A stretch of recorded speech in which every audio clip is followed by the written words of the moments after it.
most Christians, they think, yeah, our job as the church is to make our nation Christian. That's never been our job, right? Jesus was adamant. He did not come to create Christian empire. The United States of America is not, it never has been, nor will it ever be Christian. That is not the goal of the church. The church is so far removed from that, from understanding where it actually is, that it's almost impossible to have that conversation. The first thing it has to do is it has to get out of bed with empire. And until the church gets out of bed with empire, it has very little to offer the nation.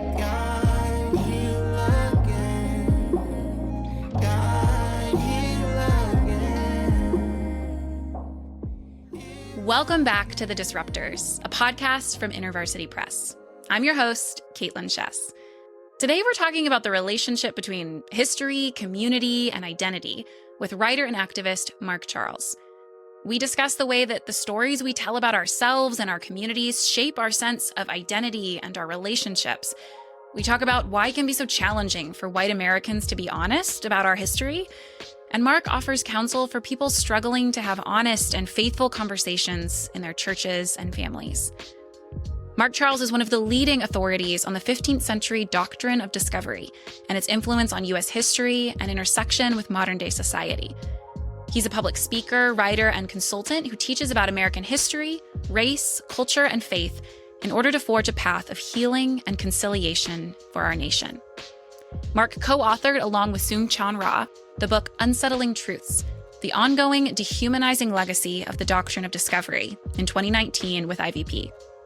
Mark ran as an independent candidate for the U.S. presidency in the 2020 election, which we also discuss in this wide-ranging and convicting conversation. I look forward to y'all hearing it.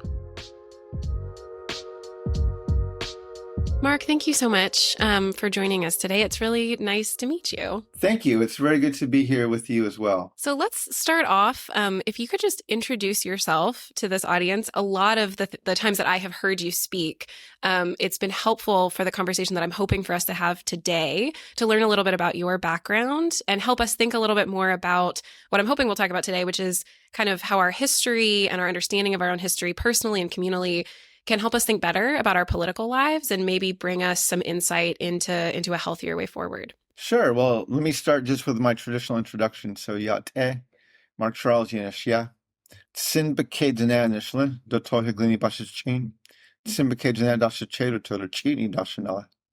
In our Navajo culture, when we introduce ourselves, we always give our four clans. We're matrilineals of people, and our identities come from our mother's mother. My mother's mother is American of Dutch heritage, and that's why I say Tsin B'Kei Dene. Loosely translated, that means I'm from the Wooden Shoe people. My second clan, my father's mother, is Toa Higlini, which is the waters that flow together. My third clan, my mother's father, is also Tsin B'Kei Dene. And my fourth clan, my father's father, is Totochitni, which is the Bitterwater clan. It's one of the original clans of our Navajo people. I moved with my family from the Navajo Nation about 9 years ago, and we moved to what's now called Washington, D.C. But these are the traditional lands of the Piscataway.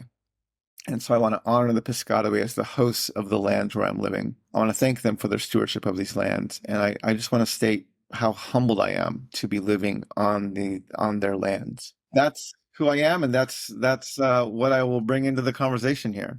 Yeah, I've heard you give that introduction before, and it's so interesting to me because I feel like most of the context that I am in, I'm a doctoral student, so I'm like in academia, and people will introduce themselves and say, this is what I study, this is the work that I do, and it's in a certain sense completely disconnected from the family that they come from or the land that they were born on. And I'm just curious to hear a little more from you about that relationship between our own histories and our identity, because I was listening to an interview that you did with Preston Sprinkle, and he was saying like, I had no choice in where I was born. That has nothing to do with me. I don't even really think about it. And the whole time I kept thinking like, oh, that seems like maybe that's part of our problem, is the idea that we just don't come from anywhere. We have no connection to our history and our background. Can you talk a little bit about how those things are related? Because I think a lot of people listening might relate to what Preston said of, look, I don't really think much about where I come from, either in my own family or kind of the larger community that I come from.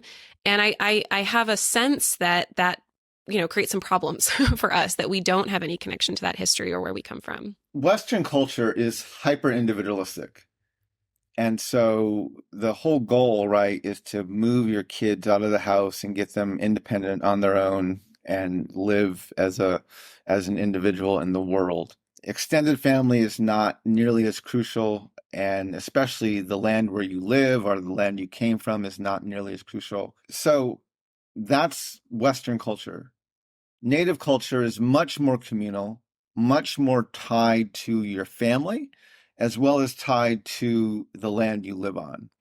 And so, if I were to go around a room, and I say this frequently, if I were to go into a Western classroom or a Western audience and say, introduce yourself, tell me who you are, I would get their titles, I would get their degrees, I would get, all of those types of things. If you go into a native audience and say, tell me who you are, you'll get their families, you'll get their homes, you'll get the lands they are from, you'll get their relatives and their ancestors. So on top of the hyper individualism of Western culture, that identifies you primarily based on your occupation, you also have the fact that most white Americans, as well as most Europeans, have long lost the indigenous roots of where they're from.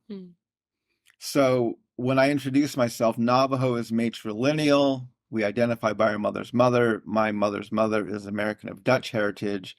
I could just say I'm white, right? I could say Bilagana Nishle, I'm a white American.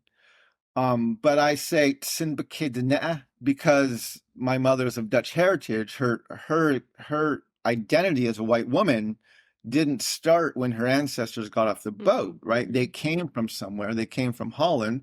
Holland are known for their klumpen, right? And so I chose with my family to identify myself traditionally as Tsinbeke the wooden shoe people. Now, the challenge with that, right? My mother or all of my Dutch relatives, they can't necessarily go home to Holland, right?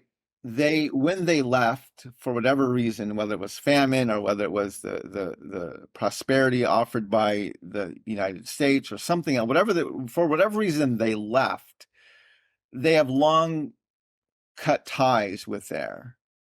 And so they can't go back, right? They can't, like, that's not an option of, I'm going to go back to Holland, because, I mean, they could, but they most likely have very few relationships there. They have no ties to the land there anymore. And even the Holland, right? I mean, the Dutch have a proverb that says, God created the world, but the Dutch made Holland. A third of Holland's land is land reclaimed from the ocean through their massive dike system. Right. So they have even where they're from, they have a very colonial relationship with the land they're living on. Right. That's not indigenous at all. I remember I was with some friends. We were actually visiting the Netherlands, and they took us to see the dikes. And the dikes, right, they're massive. They're truly a huge technological feat. And I remember standing there looking up at this dike, talking to my friend, and I said, how does it feel to live in a country where, I'm not even saying it's a natural disaster, I'm saying if nature just goes back to its equilibrium, right? A third of your country is underwater. It's like you live on an airplane, right? Where if gravity eventually wins, you crash, right? I mean, that's if you live in an airplane, eventually you'll probably die from the airplane, right? Because and so the same thing, like if you're living in a place, you've made a home, you've built a permanent home in a place where if nature just does what nature does, your home is destroyed and your country is wiped out, essentially. And what was fascinating was literally a week later, Katrina hit New Orleans. And one of the things that made the devastation of Katrina so horrible was the levees failed. And so massive parts of the city were destroyed, right? And so Europeans, through war, through colonization, through even their own advancements in technology, have long ago, not just when they came to America beginning in the 1400s, but even prior to that, were in the process of or had already lost their indigenous connection to their lands. they were no longer had a sustainable relationship with the environment they were living in. They were already working to exploit it, to capitalize on it, to colonize it, and then to conquer it and move and broaden and so on and so forth. So one of the things when I look at the challenges we face as a nation is we have 300 million undocumented immigrants, right? Most of them from Europe. And they're living here like they own the place, right? They had a doctrine of discovery. We're human, you're savages. You only occupy the land. We have the fee title to it because we're fully human and we can civilize it and blah, blah, blah. And so they came and right. So this is why as recently as 2005, I have a TEDx talk that talks about this, where the doctrine of discovery is used as recently as 2005 as establishing the legal precedent for land titles. So when the U.S. government wants to justify why they have the title to the land and not native nations, they don't go back to a treaty and say, you gave us the rights. They don't go back even to a war and say, we conquered you. They go back and say, we have a doctrine of discovery, and therefore we're the title holders. That's the precedent for land titles. And so what that does is it creates an incredible insecurity in white America. Right? This is why the over-the-top response to critical race theory and to, if you want to get white people screaming at each other, just bring up immigration reform. There's this hyper over-the-top response to these issues. Why? Because white Americans are incredibly insecure in living in these lands, right? Even the creation story that white Christians have that comes from the book of Genesis, that isn't even their creation story, right? Creation stories there's not like there's one creation story and this is how it happened, or like every group of people has a creation story. And the purpose of creation story is not to create historical narrative. It's to help you understand your relationship to creator and your relationship to the land you're living on. And so most creation stories include local landmarks. So if you read the book of Genesis, right, the creation story, the second one in the book, and there is two. Most people aren't even aware of that. There's two versions of the creation story, one where humans are created first and one where they're created last. But the second creation story actually mentions by name the Tigris and Euphrates rivers. Just like our creation story of our Navajo people mentions our four sacred mountains and the rivers and the places throughout the Southwest, right? And so white Americans have a deep insecurity in the land they have because they're well aware their creation story didn't happen here. They're very aware that they have no connection to land whatsoever, where they have a legitimate right to land. Again, they go back to the doctrine of discovery legally, even just 15 years ago. So this is why we have these explosions where it's not just Texas and Oklahoma, both the left and the right, where whenever you start to wrestle with the status quo, it's like, no, we can't change that, because what if we get canceled? What if we lose our land? What if we get sent? The most terrifying thing to white America is that a Native person would look at them and say, go home, right? Because they don't have one. They can't go back to Europe. They would not be accepted as from there. The only way they legitimize their presence here is not through a treaty, which is about relationship. It's through, we're human and you're not, therefore we have the right to be here over you. And so this is where I tell people all the time, right? I mean, I have something. The Native community has something that white America, for all of its myth of superiority and claim of their own exceptionalism, they can't buy, they can't steal, and they can't take it from me. Which is, I have a legitimacy here. My people's creation story took place here. And that gives me a level of both security as well as authority, right? This is why white America is so intent on doing their DNA test, right? Where am I from? Yeah. As a native, I have no inclination to take a DNA test. Why? Because I can tell you who my ancestors are. Yeah. I have the oral history, right? It's gone back. And so this is where, I mean, in the book we wrote on Selling Truths, we talk about the perpetration-induced traumatic stress that is white America is experiencing at a multi-generational and a communal level. But that's a big part of it, is there's this deep insecurity of not only do white Americans not know where they're from, they can't even go back to where they think they might be from, because all they have is their only connection is possibly a DNA test. But if they go back, they have no relationship.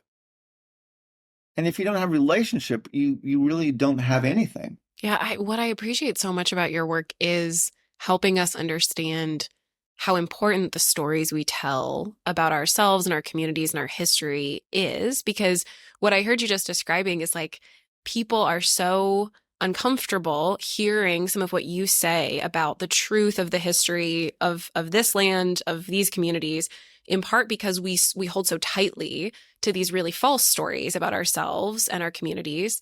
And I mean, I'm even thinking about like, you know, in the city that I live in, there's a lot of conversations about our racial history here that make people really uncomfortable, in part because we don't want to believe that the city that we live in, or for some people who were born here, that we just inherit some of the injustice that comes from our history, even to the fact of like, well, the communities that we live in, the neighborhoods we live in are segregated. And I might not have chosen that, but I come into this community and I inherit that story, and that shapes the community that I'm in and the relationships that I'm in. And you mentioned this a second ago, but can you talk a little bit more about why people respond so strongly to this history, and maybe even a little bit about how you have learned to respond to that? Because I think a lot of people listening are probably hearing what you're saying. Some of them might respond really negatively to it. I think some of them may have read your book, may have read other books, and they have learned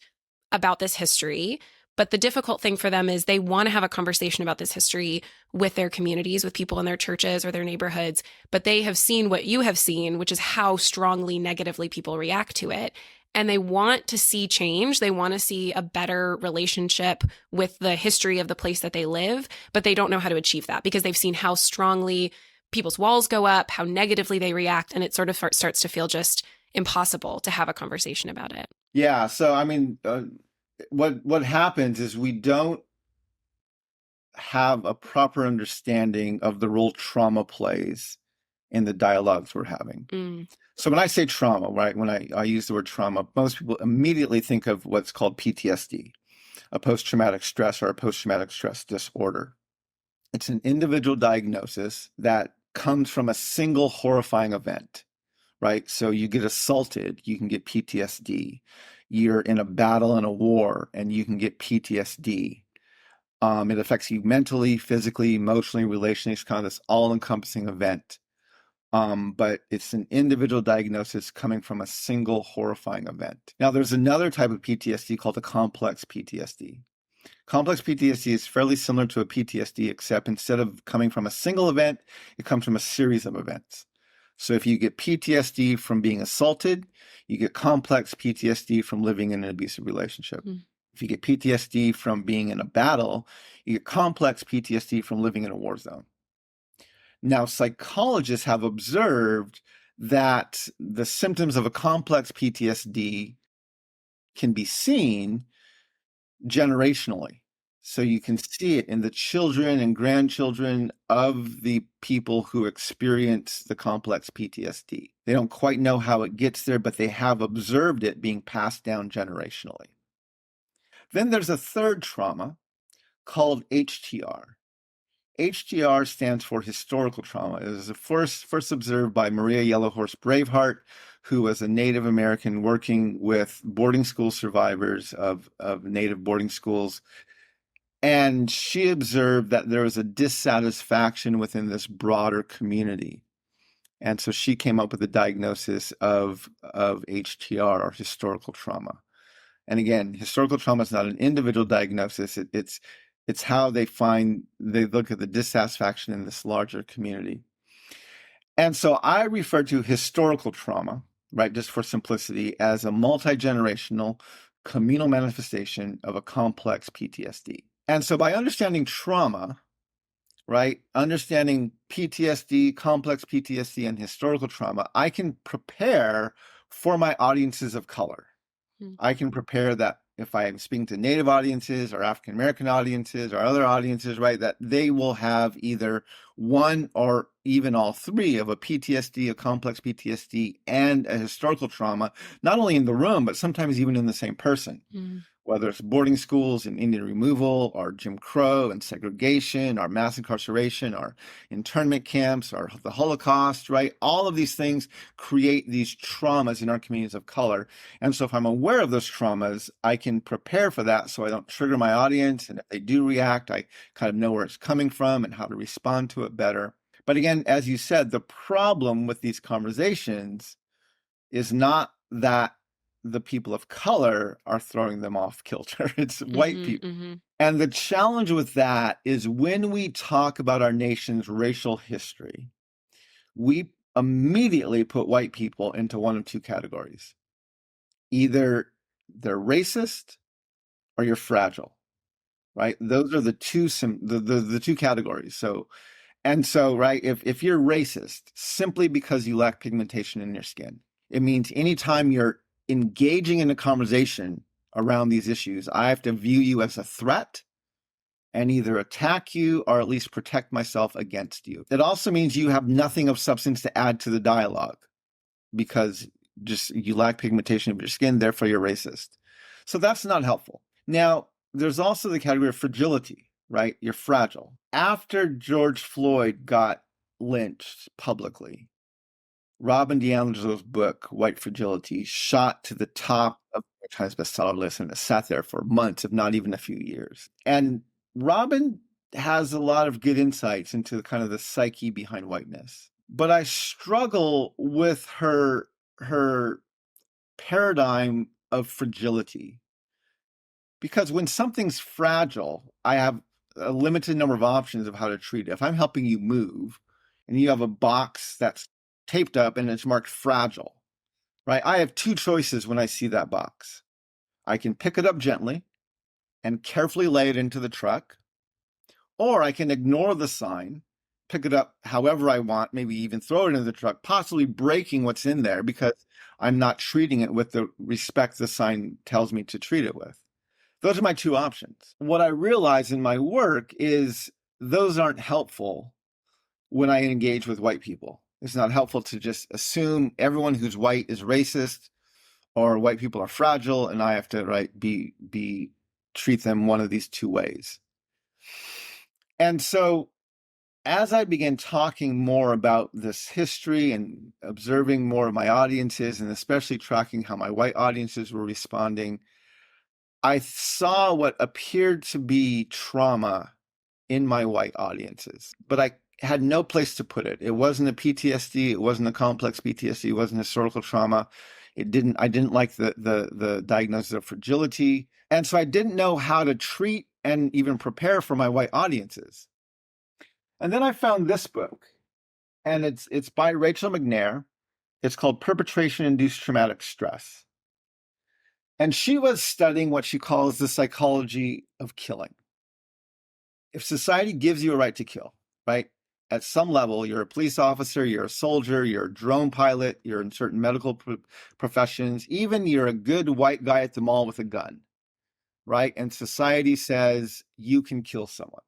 What she wanted to know was, what does that do psychologically to the person who's taking these lives? And she found it creates what she called a perpetration-induced traumatic stress, or PITS. Now, in her research, she looked at a broad study of Vietnam veterans. She looked at this quote by Socrates, who said the doer of injustice is more miserable than the sufferer.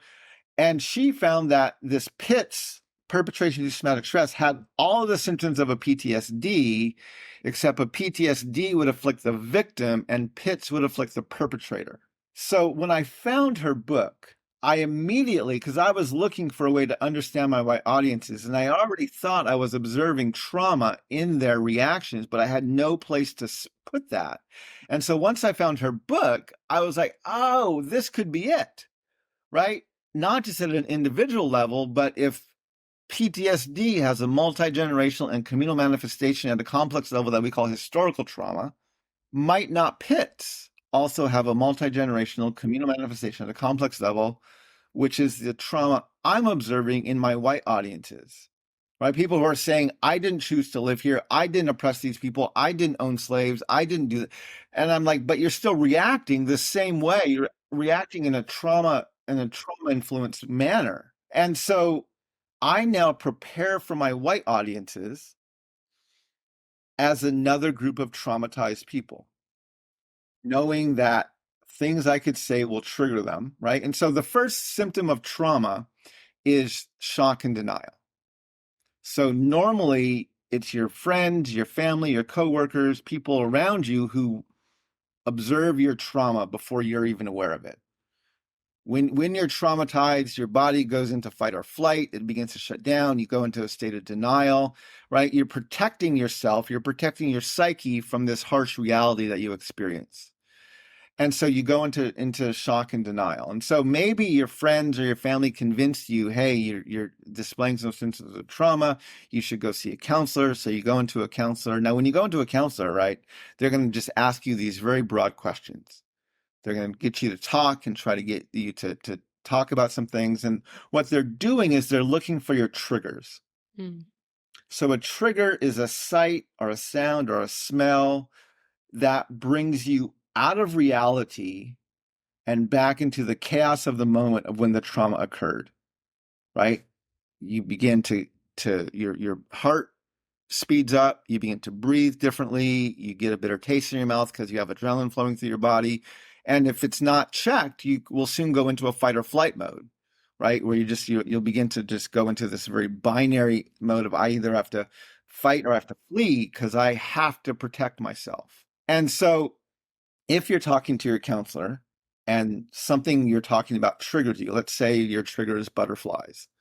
So a swarm of butterflies flies by the window, right? And you get triggered. Mm-hmm. You begin to get agitated. Your heart speeds up. Your counselor's observing this, right? Yeah. They're seeing it happen.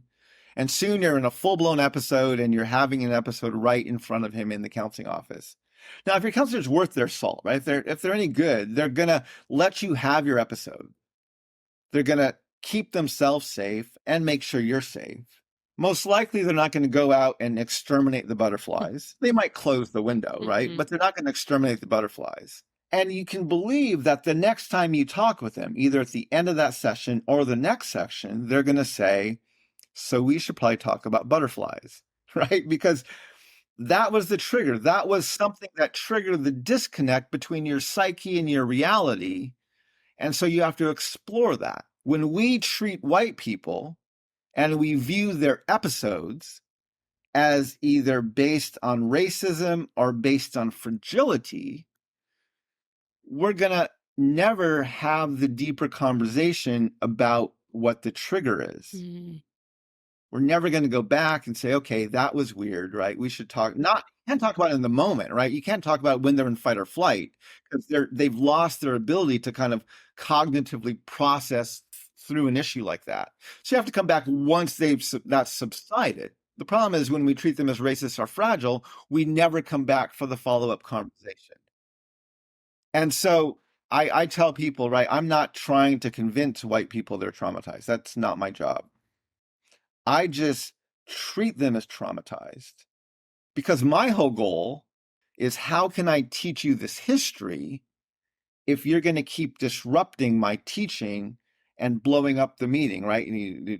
By yelling at me or storming out or whatever else, right? You're going to disrupt the meeting to the point where we can't even have it anymore, can't even have the conversation anymore. So we never get to teach the history. We never get to actually talk about what happened. What I found is by understanding white Americans are another group of traumatized people. Now, I'm very, very clear here. White people are not victims of trauma, right? This is a multi-generational communal manifestation of a perpetration-induced traumatic stress. This comes from something they're standing on and something they're actively benefiting from. And so, but by understanding that they're traumatized, it helps me create tools now to actually keep them in their seats, so I can teach the lesson I'm trying to teach, and to prevent them from disrupting me, because now I can understand what their triggers are. I can respond to their triggers better, and I can get through my content. Whereas before, they would disrupt it, and it would end the whole event. Do you ever feel as though life is nothing but chaos and complication, and you just wish for some kind of system or structure that can reorient your days and weeks? The answer might come by reshaping simple habits in a way that leads to a life of flourishing. In The Common Rule, Justin Whitmell Early shares about the 4 daily and 4 weekly habits that helped him emerge from a time of deep anxiety to one of purpose and meaning. Stay tuned until the end of the episode to find out how you can get a 25% discount on The Common Rule at ivypress.com. That's so helpful, because I think what you just described is something a lot of people have seen, either felt themselves or seen in other people, of just like, oh, something about this triggered you and you're not in a place where we can have a conversation anymore. It's a totally different mindset. But also I love the goal is to be in the right conditions where you can return to the conversation and you can actually move forward from that. But you have to understand what's happening with people, because I do think sometimes, especially white people who learn some of this history and want other white people in their communities to hear about it, it's like when someone else has that really strong negative reaction, we have a strong negative reaction, because I think part of it is I feel like I've moved beyond that. Like I've convinced myself I've arrived, and now I don't have the kind of reaction you're having. So I have a strong reaction to your strong reaction, and then it just, nothing ends up happening. There's no moving forward from that. Because even though you may have thought through it, you still haven't dealt with the trauma, right? And so their triggers you, and that's why if you want to get a group of white people screaming at each other, just go in and say, hey, let's talk about immigration reform, or let's talk about terrorism, or let's talk about all land titles, right? And both sides within 10 minutes will be screaming at each other because they're triggering each other, and neither side is aware what's going on. I mean, this is American politics, right? This is what happens. So candidates learn how to both trigger and then soothe their audiences. And it doesn't go to the root of the problem. It says, well, I'm going to trigger you. I'm going to get you into this agitated state. And then I'm going to blame that on my political opponent. Yes. Or the opposing party. This is why the two-party system is so detrimental to the American psyche, because it creates this binary, and the solution is not we have deep problems. The solution is the other party is doing this to you, and you just have to vote them out of office, or whatever else you need to do. This is what happens when you have traumatized people trying to trigger other traumatized people, and no one's aware of what's going on and what they're doing. And so it creates this thing that can quickly snowball into the messes that we've seen, not just on January 6th, but at other points, right? After 9/11, we triggered ourselves into literally becoming the very thing we were fighting against. And now we're torturing people, and we're keeping them in prison indefinitely, and we're killing far more people around the globe than were killed on our lands, right? And we basically became what we were saying we were fighting against, because we triggered ourselves into these over-the-top reactions. We call them enhanced interrogations and everything else, but that's what we do because we've never wrestled with the trauma that exists on both sides of the aisle. That's such a helpful description. And it's a good segue into, I really also want to talk to you about your presidential run in 2020. And part of the kind of goal of this whole season of the podcast is to help resource people who might be thinking, okay, I have seen really poor models of engaging in political life in my own church, in my own community, especially nationally. I want to seek change in the community that I'm in. I see the needs of vulnerable people in my community, and I want to show up in like practical, systemic ways. But I also am afraid that I will end up, as you just described, becoming the thing that I hated, that like the just involvement in the system will shape and form me in such a negative way that I go in seeking justice. And then somewhere along the way that I wasn't prepared for, I've become the thing that I hate. And I actually have justified all sorts of evil for some supposed goal that I'm not even really sure what it is anymore. And so can you talk to us a little bit about your decision to run an independent campaign, what you wanted to do with that, and maybe even specifically how you thought about, what would be required for you as a person to do this and to remain healthy, or to stay accountable to others, or to kind of have practices in place that could help you do it in a way that didn't cost you your soul? Yeah. So the first thing I would say, right, is you have to understand the mindset of the church, first of all. And this is where, again, the binary we see in politics, that absolutely exists in the church. People on the left and right side, the liberal or conservative side of the church, are in the exact same place religiously that our nation is in politically. And the thing that both sides agree on is this desire to create Christian empire, right? There's this desire of like, we just need to make our nation, like the solution to our problems is we have to make our nation more Christian. And so they now want to legislate their understanding of their theologies or their understanding. It doesn't matter if they're the left or the right. Both sides believe this. And both sides, the church is so deeply in bed with empire that it doesn't even know it's in bed with it, right? It's not even aware of that. Even the fact that we operate as nonprofits, right? Which, what does that mean? That means we won't say certain things politically, right? Because, I mean, and it's like so the government buys our silence in some ways because it's like, yeah, we'll give you a tax break if you just don't say anything, right? And so the church loses its ability to be prophetic because of the tax breaks that the government gives to it. So the church either thinks Christian empire is the goal, or they're just not aware that they're participating in creating Christian empire. That's why the book Unsettling Truth we wrote, it ended so abruptly. So after the 2016 election, and my analysis of that election, right, we had Donald Trump running to make America great again, and Hillary Clinton responding and saying America's great already, right? That was the message from the two sides. At the Democratic National Convention, Cory Booker is endorsing Hillary Clinton, and in his speech, he acknowledges that our Constitution excludes women. He acknowledges that it counts Africans as 3/5 of a person. He acknowledges our Declaration of Independence calls natives savages, right? He acknowledges all three of these things, and most national politicians never talk about them. So the fact that he acknowledged them is like, I gave him a lot of credit for that. But then immediately after he said that, he said to the white audience at the DNC, but these things do not detract from America's greatness.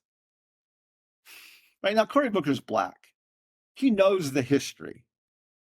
I promise you, if he was in a closed door meeting with Black leaders, he would not have said that. If he was in a closed door meeting with women, he would not have said that. He was in a closed meeting with natives, he would not have said that. The reason he said that is because he had presidential hopes. And if you want to be president, you have to get not only the money and the vote, but the support of white landowning men. And so if you want to get their support, you have to address their trauma and tell them how exceptional they are.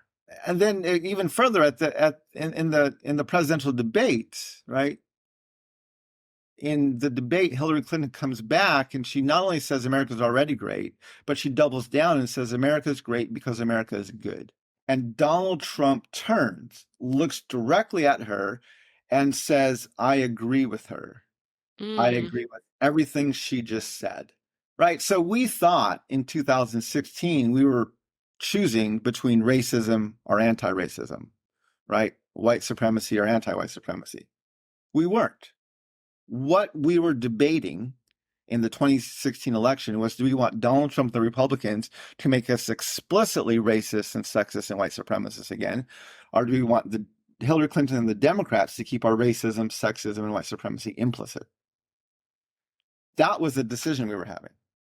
And we had Christians on both sides advocating for their political party. So this is where the church is so deeply embedded with the empire that it's not even aware it's embedded. That's why at the end of our book, we decided, my co-author and I, Sing-Chan and Ra, after that election, our book originally was going to be a call to lament, an address for the church to look at its history and lament. And after that election, not just because of Trump, right? And we didn't even elect Trump. He lost that election in the popular vote. But the Electoral College, he won the most votes there, so he won it there. So we elected implicit, and the Electoral College gave us explicit.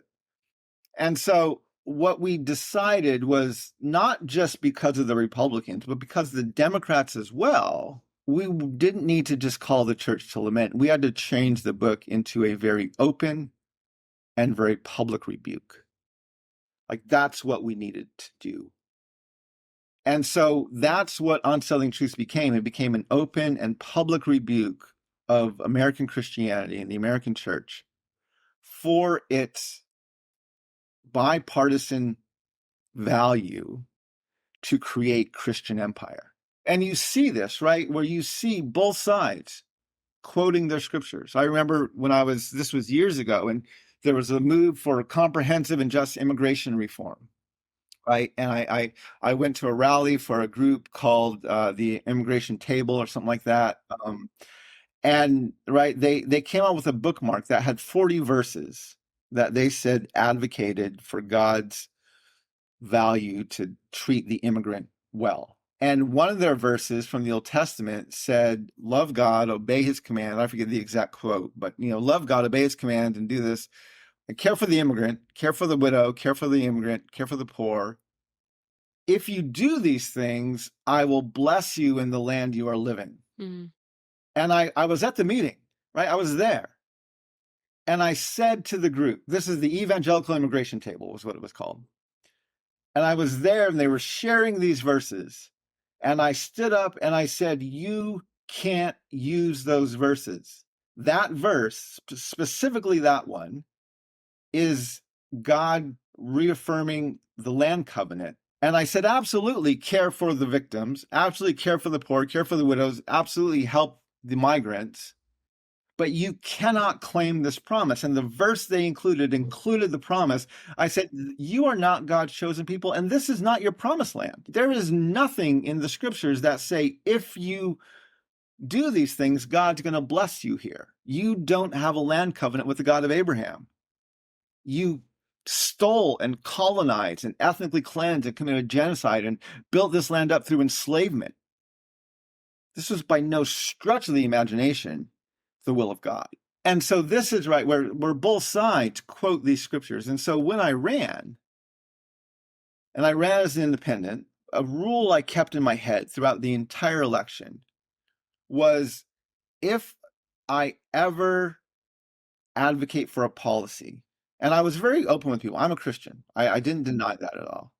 But I said, if I am ever advocating for a policy purely based on the fact that this is what the Bible says, or if I'm using the Bible to justify a policy that I'm advocating for, I should not be advocating for it, right? If I am trying to get our nation to write laws and to act in a way based on my faith tradition, and this is a diverse, pluralistic nation we're trying to build here, and I want to compel them to follow and base their laws on my scriptures, that's not what this nation's about. So if I can't make a common moral argument or an ethical argument or something else, then I need to not make this argument.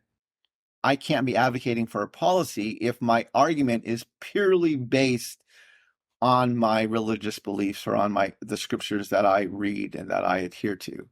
I mean, there's so many ways we could go with this conversation, but this is one thing I think most Christians, they think, yeah, our job as the church is to make our nation Christian. That's never been our job, right? Jesus was adamant. He did not come to create Christian empire. Our job was never to make the nation Christian. I tell audiences, the United States of America is not, it never has been, nor will it ever be Christian. That is not the goal of the church. And right, this is where in our book, I think it's chapters 4, where we look at the teachings of Augustine, where he basically decides to collude with the heresy of Eusebius and Constantine. And he says, yeah, let's solidify this Christian empire notion, this Christian Rome idea that we have. And he begins to write theologies that prop that up and build that up.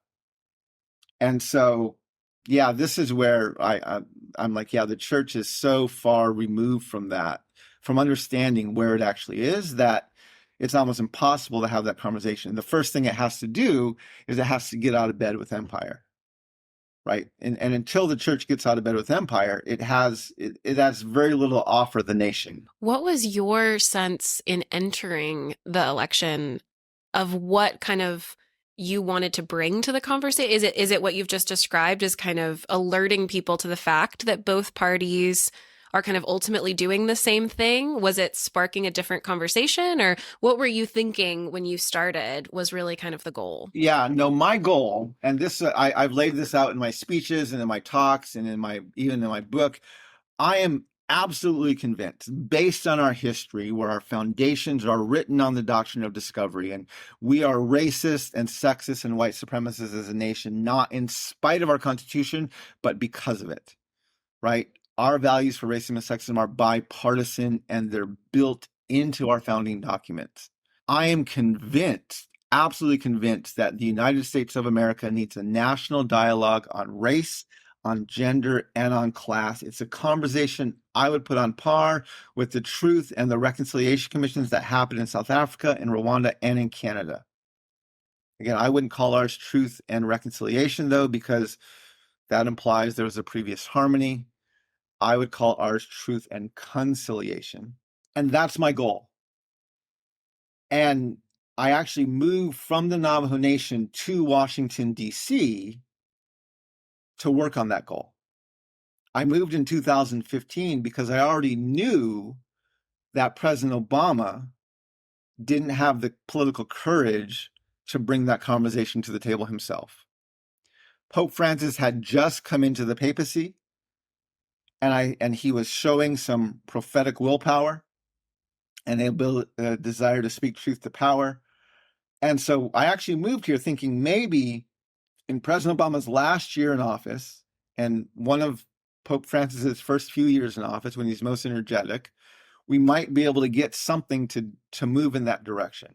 Well, I quickly learned that Pope Francis is actually even less courageous than President Obama is, and he is as good of a politician as President Obama is, and has no desire to hold the powers that be, including the Roman Catholic Church, responsible for things like the doctrine of discovery. And so I actually wrote an article about that during his visit when he came to the United States, and he was speaking in front of the Capitol building. And there was hope within the Native community that he would address the doctrine of discovery. And at his speech, I was on the mall watching it on the Jumbotron. In his speech, he acknowledged the respect he had for Native peoples. He acknowledged the unjust history against us.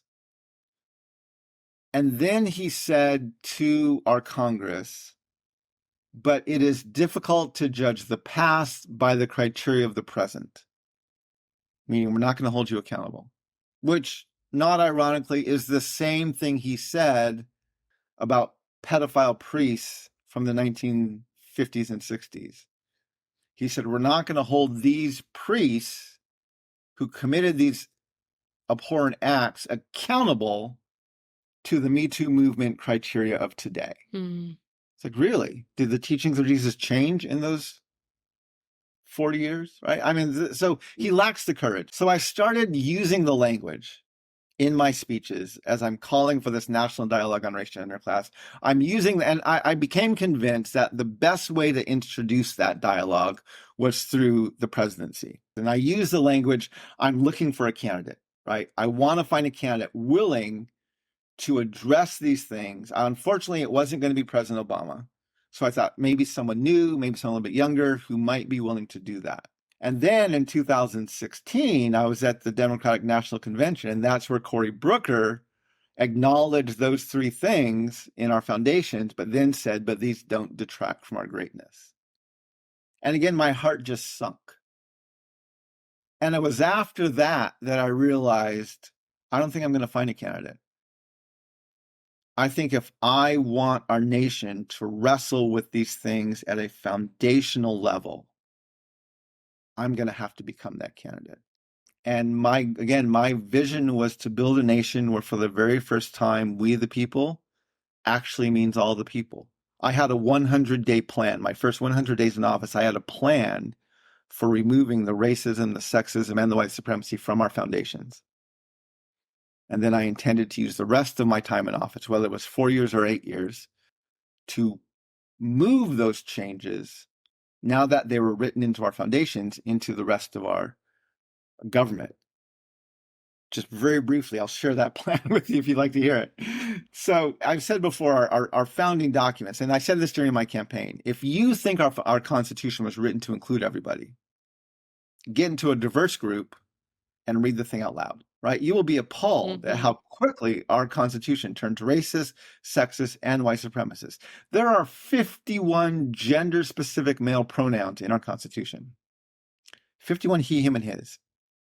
Who can run for office, who can hold office, even who's protected. It never mentions women. It specifically excludes natives numerous times, and it counts Africans as 3/5 of a person. Slavery is still legal and constitutionally protected thanks to the 13th Amendment, which has a clause keeping it legal in our criminal justice system. And so several years ago, before the campaign, I was reading the Constitution. I was appalled at what I was reading. And rather than amending it, I went through it with a strike-through font. Every he, him, or his, I put a strike-through font through it and replaced it either with a gender-neutral pronoun or a proper noun. Every place it said natives were excluded or Africans were 3/5, let's just X that out. We never should have said that. The clause keeping enslavement legal in prison, let's just take that out, right? We never should have said that. Let's just abolish it completely. I didn't change balance of powers. I didn't change checks and balances. I just removed the racist, the sexist, and the white supremacist language from our founding document. I actually made the Constitution say what most people think it says anyway.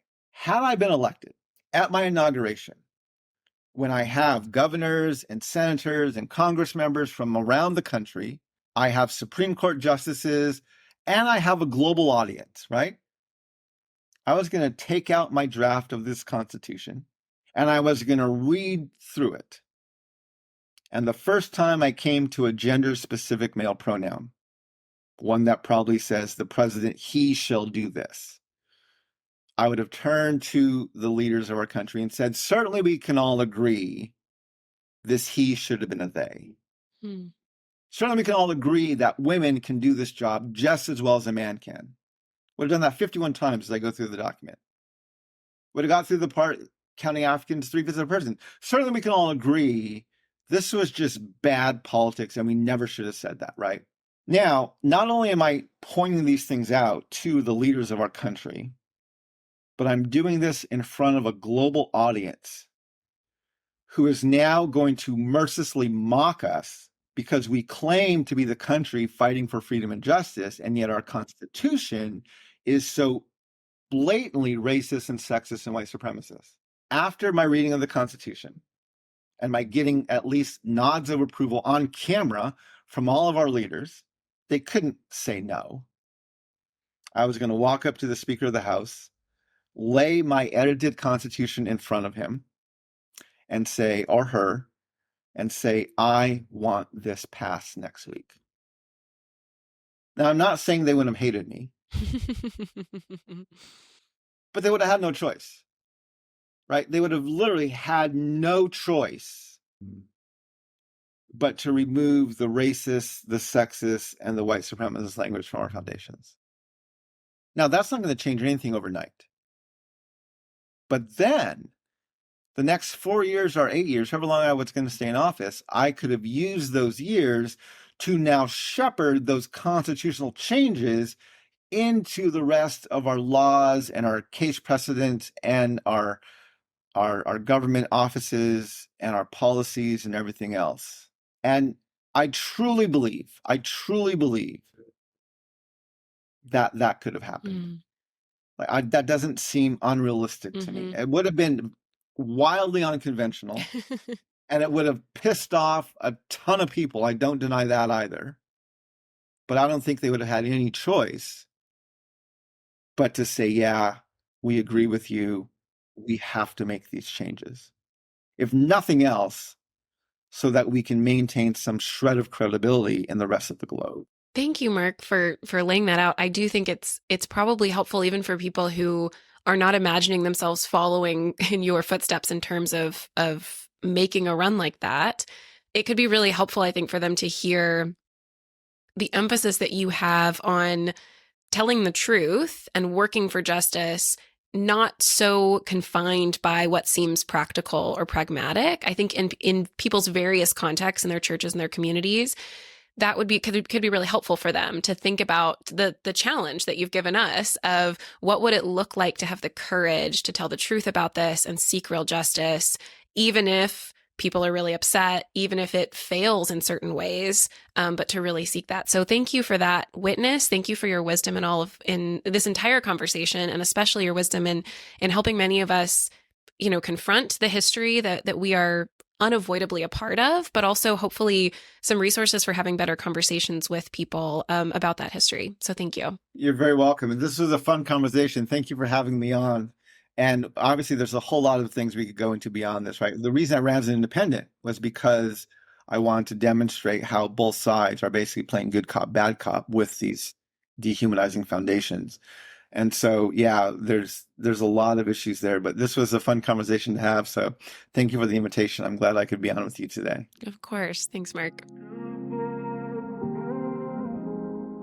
The Disruptors is a production of InterVarsity Press. For more information on any IVP titles mentioned on this episode, visit ivpress.com and use code IVPOD25. That's IVPOD25 for 25% off. Sound engineering by Honest Podcasts. Our producers are Andrew Bronson, Mila Kim, Helen Lee, and Travis Albritton. Our production assistant is Isis Toldson, and I'm your host, Kaitlyn Schiess. Don't forget to subscribe to our show on Apple Podcasts, Spotify, or the IVP YouTube channel, and leave a rating and review to support the podcast.